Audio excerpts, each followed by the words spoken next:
Shalom Bapak Ibu, dikasihi Tuhan, berjumpa kembali saudara. Kiranya Tuhan memberkati Bapak Ibu dimanapun berada. Bapak Ibu dikasihi Tuhan, 4 rahasia tentang bahasa roh yang jarang dibahas saudara. Baik, banyak orang mungkin bertanya-tanya Bapak Ibu, apakah saya sudah dipenuhi oleh Roh Kudus? Sebagai orang percaya bahwa berbicara dalam bahasa roh adalah tanda utama seseorang telah menerima kepenuhan Roh Kudus. Namun, bagaimana jika seseorang tidak pernah berbicara dalam bahasa roh? Apakah itu berarti ia belum menerima Roh Kudus? Baik Bapak Ibu dikasihi Tuhan, dalam kitab Kisah Para Rasul tidak semua menerima Roh Kudus dicatat berbicara dalam bahasa roh. Bahkan Rasul Paulus sendiri mengajarkan dalam 1 Korintus 12 bahwa bahasa roh hanyalah salah satu dari banyak karunia Roh Kudus. Artinya ini bukan sesuatu yang harus dimiliki semua orang.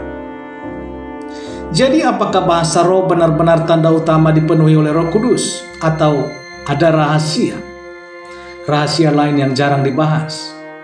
Nah Bapak Ibu dikasihi Tuhan, dalam video ini kita akan mengungkap beberapa rahasia tentang bahasa roh dan fakta-fakta yang mungkin akan mengubah cara kita untuk memahami karunia ini saudara. Yang pertama, bahasa roh di hari Pentakosta adalah bahasa manusia. Bapak Ibu, bahasa roh di hari Pentakosta adalah bahasa manusia, bukan bunyi misterius saudara. Hari Pentakosta adalah peristiwa besar dalam sejarah gereja. Ini adalah momen ketika Roh Kudus pertama kali dicurahkan ke atas para rasul. Namun mereka mulai berbicara dalam bahasa roh. Namun ada satu fakta yang sering diabaikan.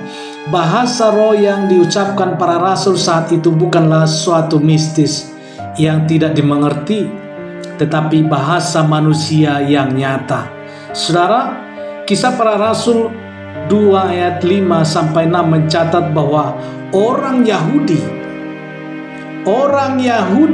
dari berbagai bangsa mendengar para rasul berbicara dalam bahasa mereka sendiri. Ini menunjukkan bahwa bahasa roh saat itu adalah alat komunikasi, bukan sekedar pengalaman spiritual pribadi. Nah Bapak Ibu, mengapa ini terjadi pada hari Pentakosta? Pentakosta adalah salah satu hari raya besar dalam Judaisme.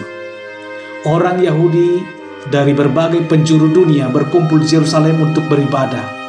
Tuhan memanfaatkan momen ini untuk mencurahkan Roh Kudus agar Injil bisa langsung disampaikan dalam berbagai bahasa kepada para peziarah yang kemudian akan kembali ke negaranya masing-masing saudara. Nah peristiwa ini memiliki paralel dengan Kejadian 11. Kejadian 11 ketika manusia yang semua membangun menara Babel dan Tuhan menghancurkan bahasa mereka untuk mencegah kesombongan mereka. Namun saudara, di Pentakosta Tuhan menggunakan bahasa untuk menyatukan orang-orang dalam Injil. Namun di Pentakosta Tuhan menggunakan bahasa untuk menyatukan orang-orang dalam Injil saudara. Nah Bapak Ibu, rahasia yang kedua, bahasa roh bukan satu-satunya tanda kepenuhan Roh Kudus. Bapak Ibu, bahasa roh bukan satu-satunya tanda kepenuhan Roh Kudus. Banyak orang menganggap bahwa kepenuhan Roh Kudus selalu harus ditandai dengan berbicara dalam bahasa roh. Namun saudara, Alkitab menunjukkan bahwa kepenuhan Roh Kudus bisa dinyatakan dalam berbagai bentuk.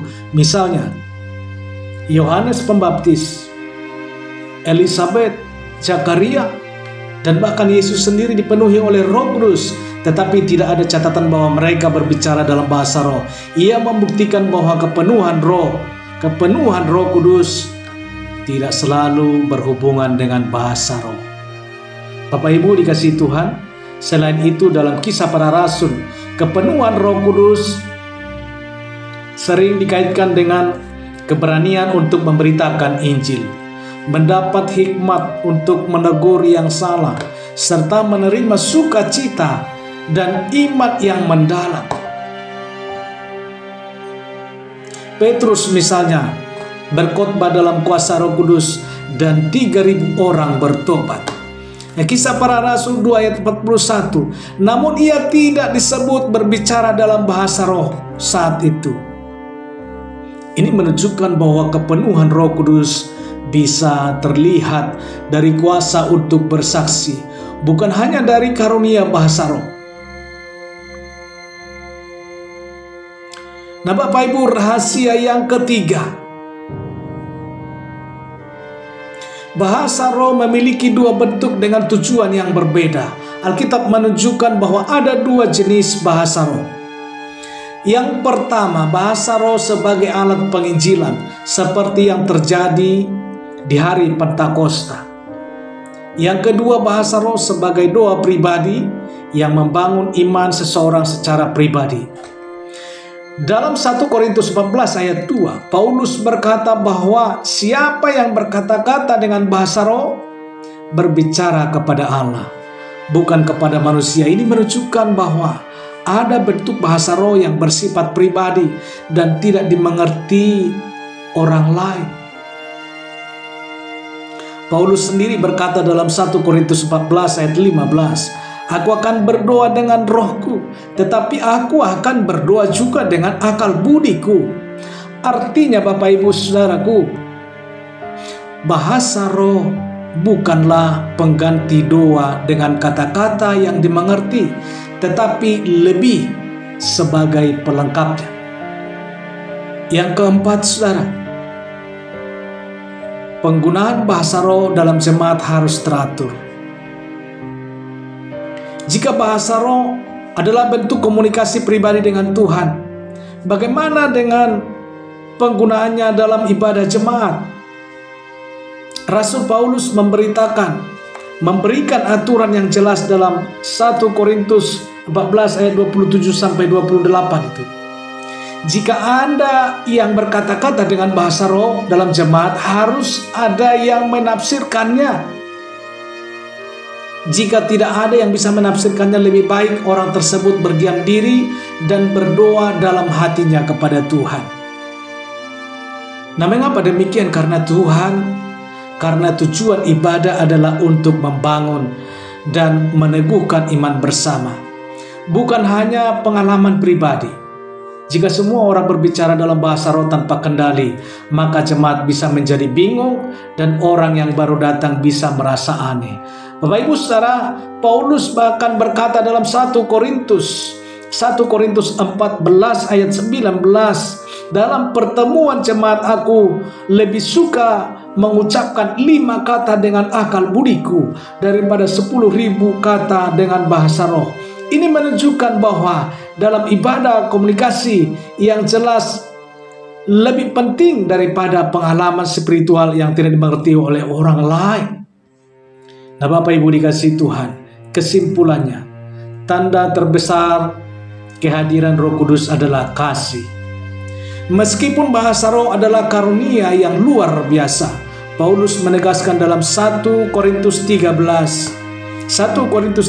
ayat 1 bahwa sekalipun seorang bisa berkata-kata dengan semua bahasa manusia dan malaikat, tetapi jika tidak memiliki kasih, ia seperti gong yang berkumandang dan canang yang bergemerincing.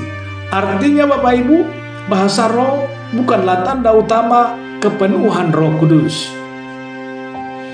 Kasih, kebenaran, dan kuasa untuk bersaksi adalah bukti sejati bahwa seseorang dipenuhi Roh Kudus. Dalam kehidupan sehari-hari, Roh Kudus memampukan kita untuk mengasihi musuh, mengampuni orang yang menyakiti kita, hidup dalam kekudusan, dan berani bersaksi tentang Kristus. Ini adalah tanda nyata dari kepenuhan Roh Kudus yang sejati. Nah, Bapak Ibu yang dikasihi Tuhan, jadi apakah seseorang harus berbicara bahasa roh untuk membuktikan bahwa ia dipenuhi dengan Roh Kudus? Jawabannya adalah tidak. Yang penting adalah hidup kita mencerminkan karakter Kristus dan kita rela bersaksi untuk memuliakan nama Tuhan. Nah, Bapak Ibu dikasihi Tuhan, jika Anda diberkati dengan video ini, Bapak Ibu silakan dukung dengan tekan tombol subscribe, like, share, supaya banyak jiwa-jiwa mendengarkan kebenaran firman Tuhan. Demikian kebenaran firman Tuhan pada saat hari ini.